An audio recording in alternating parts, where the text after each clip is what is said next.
शिवानी और आप देख रहे हैं बीजापुर एक्सप्रेस। चलते हैं खबरों की ओर।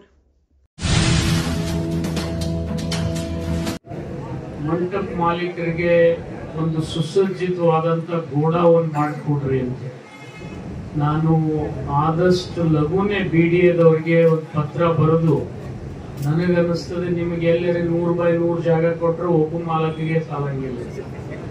ಒಂದು ಲೇಔಟೇ ನಿಮಗೆ ಮಾಡಿಕೊಡ್ಬೇಕು ಹೆಚ್ಚು ಕಡಿಮೆ. ನೀವು ದುಡ್ಡು ತುಂಬಬೇಕು.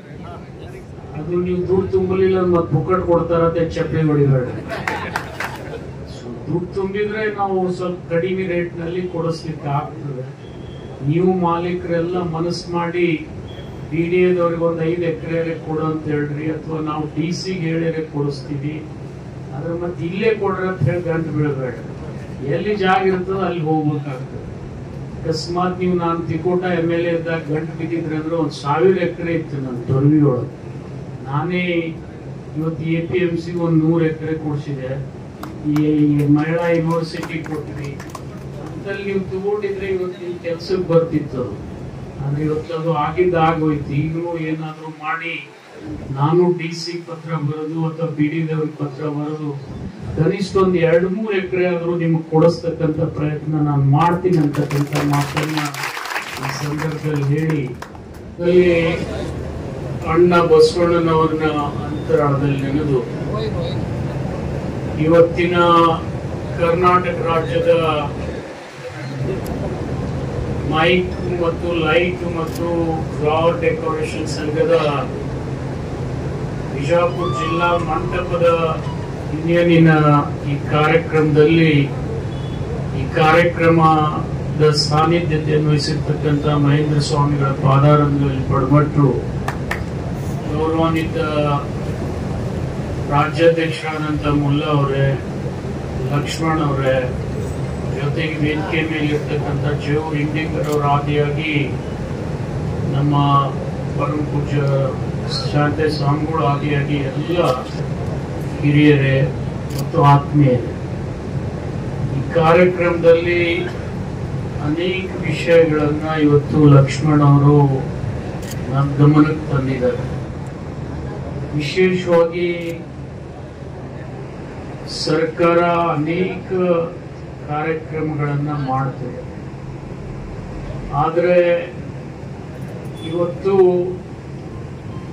ಮೈಕು, ಲೈಟು ಜೊತೆಗೆ ಮಂಟಪ ಇಲ್ಲದೆ ಯಾವುದೂ ಕಾರ್ಯಕ್ರಮಗಳು ಈ ರಾಜ್ಯದಲ್ಲಿ ಆಗ್ಲಿಕ್ಕೆ ಸಾಧ್ಯ ಇಲ್ಲ. ಯಾಕಂದ್ರೆ ನಾವು ನೋಡ್ತೀವಿ, ನಾವು ಅಷ್ಟು ಭವ್ಯವಾದಂತ ಮಂಟಪವನ್ನ ಸ್ಥಿರವಾಗಿ ಕಟ್ಲಿಕ್ಕೆ ಆಗೋದಿಲ್ಲ. ಆ ಸಂದರ್ಭದಲ್ಲಿ ನಮಗೆ ನೆನಪು ಬರೋರು ಯಾರಪ್ಪ ಅಂದ್ರೆ ಮಂಟಪದ ಮಾಲೀಕರೇ. ಯಾವಾಗಾದ್ರೂ ಒಬ್ಬ ಮುಖ್ಯಮಂತ್ರಿ ಬರ್ತಾನೆ, ಪ್ರಧಾನ ಮಂತ್ರಿ ಬರ್ತಾನೆ ಅಂದ್ರೆ, ಅಥವಾ ಯಾವುದೇ ಒಬ್ಬ ಮಂತ್ರಿ ಬರ್ತಾನಂದ್ರೆ ಆ ಕಾರ್ಯಕ್ರಮಕ್ಕೆ ಶೋಭೆ ತರ್ತಕ್ಕಂಥವ್ರು ಯಾರಾದ್ರೂ ಇದ್ರೆ ಅದು ಎಲ್ಲ ಮಂಟಪದ ಮಾಲೀಕರು ಅಂತ ಹೇಳಿ ನಾನು ಹೇಳ್ಬೇಕು. ಅವರು ಬಹಳ ಪರಿಶ್ರಮ ಪಟ್ಟು ಒಂದು ಭವ್ಯವಾದಂತ ಮಂಟಪ ಮಾಡಿದ ಮೇಲೆ ನಮ್ಮ ಕಾರ್ಯಕ್ರಮ ನಡೀತದೆ. ಇಲ್ಲದೆ ಇದ್ರೆ ನಮ್ಮ ಕಾರ್ಯಕ್ರಮ ನಡೀಲಿಕ್ಕೆ ಸಾಧ್ಯ ಇಲ್ಲ. ಜೊತೆಗೆ ಮಂಟಪ ಒಳ್ಳೇದಿದ್ರೆ ಮೈಕ್ ಚಲೋ ಇರ್ಲಿಲ್ಲ ಅಂದ್ರೆ ಮತ್ತೊಂದು ನಮ್ಮ ಮೇಲೆ ಕಳಂಕ ಬರ್ತದೆ. ಮೈಕು ಮಂಟಪ ಚಲೋ ಇದ್ಮೇಲೆ ಲೈಟ್ ಇರ್ಲಿಲ್ಲ ಅಂದ್ರೆ ಎದುರಿಗೆ ಏನ್ ನೋಡಿ ಮಾತಾಡೋರು ಗೊತ್ತಾಗಂಗಿಲ್ಲ. ಇವೆಲ್ಲ ಒಂದಕ್ಕೊಂದು ಹೊಂದಾಣಿಕೆ ಆಗಿದೆ. ಇವು ಮೂರು ಇದ್ದಾಗ ಮಾಡತಕ್ಕಂತ ಕಾರ್ಮಿಕರು ಬೇಕು. ಆ ಕಾರ್ಮಿಕರು ಇರದೆ ಹೋದ್ರೆ ಯಾವುದೇ ಕಾರ್ಯಕ್ರಮ ಇವತ್ತು ನಾವು ಮಾಡ್ಲಿಕ್ಕಾಗೋದಿಲ್ಲ. ಬಹಳ ಶೋಚನೀಯ ಸಂಗತಿ ಅಂದ್ರೆ ಏನಪ್ಪಾ ಅಂದ್ರೆ, ಈ ದೇಶದೊಳಗೆ ಸರ್ಕಾರ ಎಷ್ಟೇ ನೌಕರಿ ಕೊಟ್ಟರು ಕೂಡ 100ಕ್ಕೆ 3 ಜನರಿಗೆ ಮಾತ್ರ ನೌಕರಿ ಕೊಡ್ಲಿಕ್ಕೆ ಸಾಧ್ಯ ಇದೆ. 100ಕ್ಕೆ 3 ಮಂದಿ ನೌಕರಿ ಮಾಡಿದ್ಮೇಲೆ ಉಳಿದವ್ರು ಹ್ಯಾಂಗ್ ಬದುಕ್ತಾರೆ ಅಂತ ಕೇಳಿದ್ರೆ ಅನೇಕ ಸವಾಲುಗಳಿದಾವೆ ಇದ್ರ ಮುಂದೆ. ಅದರಲ್ಲಿ ಬಹಳ ಪ್ರಮುಖವಾಗಿ 100ಕ್ಕೆ 60ರಷ್ಟು ರೈತಾಪಿ ಜನರಿದ್ದೀವಿ ನಾವು. ಅಂದ್ರೆ 60 ಜನರನ್ನ ಅನ್ನ ಹಾಕ್ತಕ್ಕಂತ ಕೆಲಸ ಯಾರಾದ್ರೂ ಮಾಡ್ತಿದ್ರೆ ಅದು ಭೂಮಿ ತಾಯಿ ಅಂತ ಹೇಳಿ ಬಹಳ ಹೆಮ್ಮೆಯಿಂದ ನಾವು ಹೇಳ್ತೀವಿ. ಈ ಭೂಮಿ ಇರದೆ ಹೋಗಿದ್ರೆ ನಾವು ಏನೇ ಮಾಡಿದ್ರು, ನಾವು 2 ಹೊತ್ತು ಹೊಟ್ಟಿಗೆ ತುಂಬಿ ಅನ್ನ ತಿಂದೆ ಇದ್ರೆ ಬದುಕಲಿಕ್ಕೆ ಸಾಧ್ಯ ಇರಲಿಲ್ಲ. ಆದ್ರೆ ನಿಮ್ಗೆಲ್ಲ ಗೊತ್ತಿದೆ, ಸ್ವಾತಂತ್ರ್ಯ ಪೂರ್ವದಲ್ಲಿ 40 ಕೋಟಿ ಜನ ಇದ್ವಿ ನಾವು, 35ರಿಂದ 40 ಕೋಟಿ. ಅಷ್ಟೇ ಜನರಿಗೆ ಅನ್ನ ಹಾಕ್ಬೇಕಪ್ಪ ಅಂದ್ರೆ ಮ್ಯಾಕ್ಸಿಕನ್ ಗೋಧಿ ತರಿಸ್ ತಿಂತಿದ್ವಿ, ಸಕ್ಕರೆ ಹೊರಗಿನ ಬರ್ತಿತ್ತು, ನಾವು ಉಟ್ಕೊಳ್ತಕ್ಕಂಥ ಬಟ್ಟೆ ಹೊರಗಿನ ಬರ್ತಿತ್ತು. ಆದ್ರೆ ಇವತ್ತೆಲ್ಲ ಈ ದೇಶದಲ್ಲಿ ಸಿಗ್ತದಂದ್ರೆ ಅದಕ್ಕೆ ಯಾರು ಕಾರಣೀಭೂತರಪ್ಪ ಅಂತ ಹೇಳಿದ್ರೆ ಅದಕ್ಕೆ ರೈತರು ಕಾರಣೀಭೂತರು ಅಂತ ಹೇಳಿ ನಾನು ಹೇಳಬೇಕಾಗಿದೆ. ಆ ರೈತರು ಅನ್ನ ಹಾಕದೇ ಇದ್ರೆ ಕಾರ್ಮಿಕನು ಬದುಕ್ತಿದ್ದಿಲ್ಲ, ಮಾಲೀಕನು ಬದುಕ್ತಿದ್ದಿಲ್ಲ. ಇವತ್ತೆಲ್ಲ ಒಂದಕ್ಕೊಂದು ಸಂಬಂಧಗಳಿದಾವೆ. ಇವತ್ತು ನನಗೆ ಇಂಡಿಕರ್ ಅವ್ರು ಹೇಳಿದ್ರು 30,000 ಜನ ಇವತ್ತು ಬಿಜಾಪುರ ಜಿಲ್ಲೆಯಲ್ಲಿ ಇವತ್ತು ಮಂಟಪದ ಲೇಬರ್ಸ್ ಇದಾರೆ ಅಂತ ಹೇಳಿದ್ರು. 30,000 ಜನರಿಗೆ ಅನ್ನ ಹಾಕ್ತಕ್ಕಂತ ಕೆಲಸ ಬಿಜಾಪುರ ಜಿಲ್ಲೆಯಲ್ಲಿ ಯಾರಾದ್ರೂ ಮಾಡ್ತಿದ್ರೆ ಅದು ಮಂಟಪದ ಮಾಲೀಕರು ಅಂತ ಹೇಳಿ ಬಹಳ ಹೆಮ್ಮೆಯಿಂದ ಹೇಳಬೇಕು.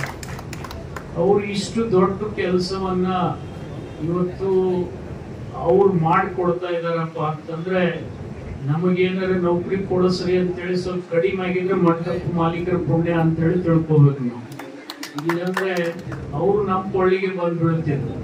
ಆದ್ರೆ ಇವೆಲ್ಲ ಒಂದಕ್ಕೊಂದು ಸಂಯೋಜನೆ ಮಾಡ್ಕೊಂಡಾಗ ಮಾತ್ರ ಸಾಧ್ಯ ಇದೆ. ಇವತ್ತು ಲಕ್ಷ್ಮಣ್ ಅವರು ಒಂದು ಮಾತು ಹೇಳಿದ್ರು, ಮಂಟಪ ಮಾಲೀಕರಿಗೆ ಒಂದು ಸುಸಜ್ಜಿತವಾದಂತ ಗೋಡಾವನ್ ಮಾಡಿಕೊಡ್ರಿ ಅಂತ. ನಾನು ಆದಷ್ಟು ಲಘುನೇ BDAದವ್ರಿಗೆ ಒಂದು ಪತ್ರ ಬರೆದು, ನನಗನ್ನಿಸ್ತದೆ ನಿಮಗೆ ಎಲ್ಲರೂ 100x100 ಜಾಗ ಕೊಟ್ಟರೆ ಒಬ್ಬ ಮಾಲಕಿಗೆ ಸಾಲಂಗಿಲ್ಲ. ಒಂದು ಲೇಔಟೇ ನಿಮಗೆ ಮಾಡಿಕೊಡ್ಬೇಕು, ಹೆಚ್ಚು ಕಡಿಮೆ. ನೀವು ದುಡ್ಡು ತುಂಬಬೇಕು. ಅದು ನೀವು ದುಡ್ಡು ತುಂಬಲಿಲ್ಲ ಮತ್ತೆ ಪುಕ್ಕಟ್ ಕೊಡ್ತಾರಂತೆ ಚಪ್ಪಲಿ ಹೊಡಿಬೇಡ. ದುಡ್ಡು ತುಂಬಿದ್ರೆ ನಾವು ಸ್ವಲ್ಪ ಕಡಿಮೆ ರೇಟ್ ನಲ್ಲಿ ಕೊಡಿಸ್ಲಿಕ್ಕೆ ಆಗ್ತದೆ. ನೀವು ಮಾಲೀಕರೆಲ್ಲ ಮನಸ್ಸು ಮಾಡಿ BDAದವ್ರಿಗೆ ಒಂದು 5 ಎಕರೆ ಕೊಡು ಅಂತ ಹೇಳ್ರಿ, ಅಥವಾ ನಾವು DC-ಗೆ ಹೇಳಿದ್ರೆ ಕೊಡಿಸ್ತೀವಿ. ಆದ್ರೆ ಮತ್ತೆ ಇಲ್ಲೇ ಕೊಡ್ರಿ ಅಂತ ಹೇಳಿ ಗಂಟು ಬೀಳಬೇಡ. ಎಲ್ಲಿ ಜಾಗ ಇರ್ತದೆ ಅಲ್ಲಿ ಹೋಗ್ಬೇಕಾಗ್ತದೆ. ಅಕಸ್ಮಾತ್ ನೀವು ನಾನು ತಿಕೋಟ MLA ಇದ್ದಾಗ ಗಂಟು ಬಿದ್ದಿದ್ರೆ ಅಂದ್ರೆ 1,000 ಎಕರೆ ಇತ್ತು ನನ್ನ ತೊರವಿಯೊಳಗೆ. ನಾನೇ ಇವತ್ತು APMC ಒಂದು 100 ಎಕರೆ ಕೊಡಿಸಿದೆ. ಈ ಮಹಿಳಾ ಯೂನಿವರ್ಸಿಟಿ ಕೊಟ್ಟಿದ್ವಿ. ಅಂತಲ್ಲಿ ನೀವು ತಗೊಂಡಿದ್ರೆ ಇವತ್ತು ಈ ಕೆಲ್ಸಕ್ಕೆ ಬರ್ತಿತ್ತು. ಆದ್ರೆ ಇವತ್ತು ಅದು ಆಗೋಯ್ತು. ಈಗಲೂ ಏನಾದ್ರು ಮಾಡಿ ನಾನು DC ಪತ್ರ ಬರೋದು ಅಥವಾ BDAದವ್ರಿಗೆ ಪತ್ರ ಬರೋದು, ಕನಿಷ್ಠ ಒಂದು 2-3 ಎಕರೆ ಆದ್ರೂ ನಿಮ್ಗೆ ಕೊಡಿಸ್ತಕ್ಕಂಥ ಪ್ರಯತ್ನ ನಾನು ಮಾಡ್ತೀನಿ ಅಂತಕ್ಕಂಥ ಮಾತನ್ನ ಈ ಸಂದರ್ಭದಲ್ಲಿ ಹೇಳಿ, ಜೊತೆಗೆ ಅನೇಕ ಕಾರ್ಮಿಕ ಇಲಾಖೆಯಲ್ಲಿ ಸವಲತ್ತುಗಳಿದ್ದಾವೆ. ಆ ಸವಲತ್ತುಗಳು ನಿಮ್ಗೆ ಸಿಗದೆ ಇದ್ರೆ, ಈಗಾಗಲೇ ಲಕ್ಷ್ಮಣ್ ಅವರು ಹೇಳಿದ್ರು, ನಾವು ಸಂತೋಷ್ ಲಾಡ್ ಅವರು ಭೇಟಿಯಾಗಿ ಅವ್ರ ಮನವಿಗೆ ಸ್ಪಂದನೆ ಮಾಡಿದ್ದಾರೆ. ಇನ್ನೂ ಏನಾರೇ ಬಾಕಿ ಇದ್ರೆ, ಯಾಕಂದ್ರೆ ಅಸಂಘಟಿತ ವಲಯದಲ್ಲಿ ಅತಿ ಹೆಚ್ಚಿನ ಲಾಭ ಸಿಗ್ತಕ್ಕಂಥದ್ದು ಈ ದರ್ಜೆಗಳು, ನೌಂಡಿಗಳಿಗೆ ಮಾತ್ರ ಸಿಗ್ತಾ ಇದೆ, ಕಟ್ಟಡದ ಕಾರ್ಮಿಕರಿಗೆ ಮಾತ್ರ ಸಿಗ್ತದೆ. ಆದ್ರೆ ಇನ್ನುಳಿದಂಥವ್ರಿಗೆ ಸ್ವಲ್ಪ ಕಡಿಮೆ ಇದೆ.